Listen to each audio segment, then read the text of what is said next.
عرفتوا ان وندرفul عملت موتشي؟ ايوه ده حقيقي.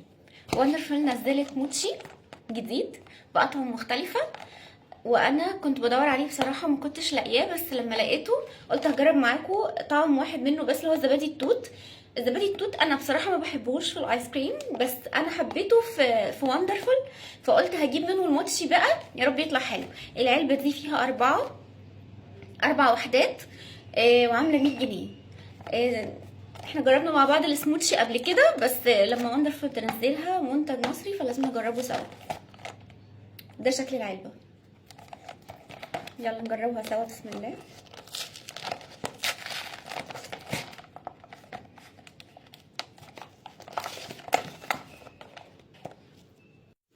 بصوا يا جماعه ده شكلها من جوه. هي للاسف فيها مكسر، مش عارفه ده بقى بسبب ايه، تخزين ولا ما اعتقدش ان التوصيل يعمل فيها كده، هي اكيد متخزنه غلط. بس هنفتح ونشوف المهم طعمها ايه. بصوا هي لونها حلو قوي بصراحه. انا هاخد دي شكلها سليم شويه. بسم الله.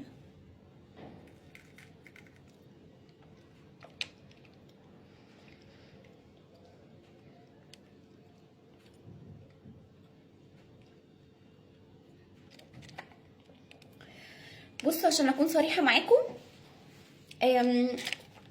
الايس كريم نفسه طعمه حلو قوي. ايس كريم وندرفul اللي متعودين عليه حلو جدا، بس العجينه اللي بره اللي هي مغطيه دي المفروض انها تكون بتمط كده شويه لما تيجي تقطمها. لا هي بتقطم يعني زي ما تكون مفروله كده دايبه. انا مش عارفه هي اصلا صناعتها كده، يعني هي مصنوعه بالشكل ده ولا هو ده سوء تخزين برضو.